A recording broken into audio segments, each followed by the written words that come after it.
अदालतों के लंबित पड़े मामलों के निपटारे में होने वाला विलंब हमेशा से चिंता का सबब रहा है। अब इस मामले को लेकर एक बार फिर से आवाज बुलंद होने लगी है। आज राज्यसभा की कार्रवाई के दौरान शून्यकाल में उत्तर प्रदेश से बीजेपी के राज्यसभा सांसद हरनाथ सिंह यादव ने सभापति वेंकैया नायडू के सामने इस मामले को लेकर जोर शोर से आवाज उठाई।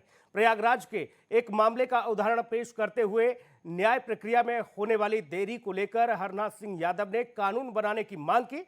दरअसल प्रयागराज में 7 विस्वा जमीन के निपटारे में करीब 52 साल का वक्त लगा। जमीन के इस छोटे से टुकड़े के निपटारे में 56 जजों ने सुनवाई तक की। इतना ही नहीं, निर्णय आने तक 7 याचिकाकर्ताओं से लेकर 6 लोग स्वर्गवासी हो गए, जो देश की न्यायिक व्यवस्था पर गंभीर सवाल खड़े करती है। ऐसे में बीजेपी सांसद ने मांग की है कि इस दिशा में ठोस कदम उठाए जाने की जरूरत है। सदन की कार्रवाई के दौरान बीजेपी सांसद हरनाथ सिंह यादव ने अपना पक्ष रखा।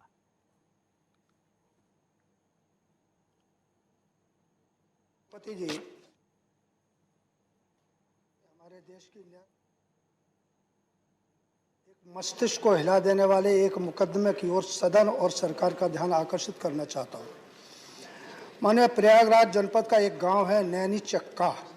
वहां का एक मुकदमा जमीन विवाद को लेकर के 1969 में अपर मुख्य न्यायिक मजिस्ट्रेट की अदालत में दायर हुआ।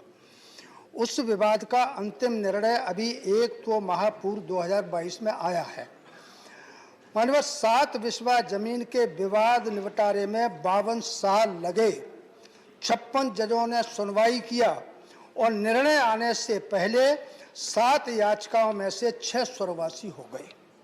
हमारे देश की न्यायिक प्रक्रिया की वस्तु स्थिति समझने के लिए यह एक उदाहरण पर्याप्त है। माननीय सभापति जी। जी हाँ, तो ये एक बड़ा मुद्दा, एक मार्मिक मुद्दा उठाया गया आज सदन में। और हरनाथ सिंह यादव इस वक्त राज्यसभा सांसद हमारे साथ मौजूद हैं फोन लाइन पर। बहुत स्वागत है हरनाथ सिंह यादव जी आपका। जी धन्यवाद।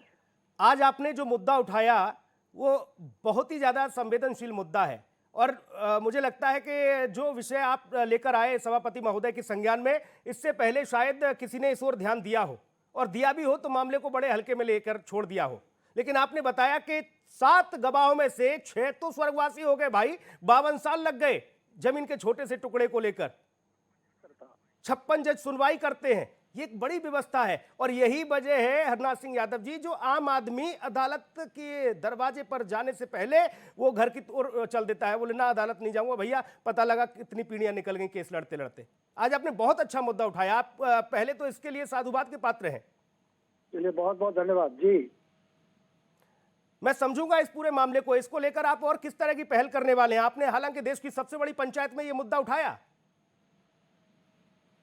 देखिए, मैं आशा करता हूँ आदरणीय मोदी जी ने जी देश को भिन्न भिन्न क्षेत्रों में दुनिया के मंच पर सम्मानित करने की दृष्टि से, प्रतिष्ठा प्राप्त करने की दृष्टि से जितनी भी आंतरिक और बाह्य समस्याएं हैं, संकट है, सबका निदान बड़ी ही खूबसूरती के साथ किया है जी।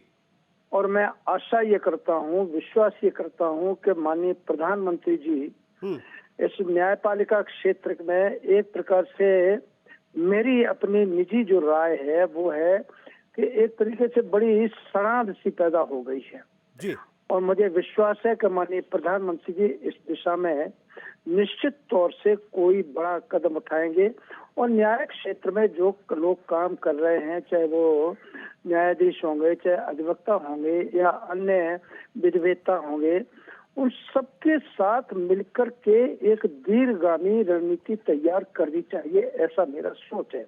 यानी हमारे देश में न्यायिक व्यवस्था में अनेक खामियां होने के बावजूद अभी भी जनता का जो विश्वास है न्यायपालिका के प्रति बहुत गहराई तक जो है जुड़ा हुआ है।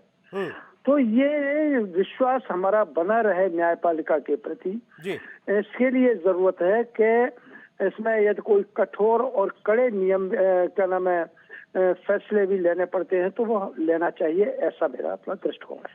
बिल्कुल, बहुत अच्छी बात आपने कही जी। लेकिन बदलाव तत्काल जरूरी है।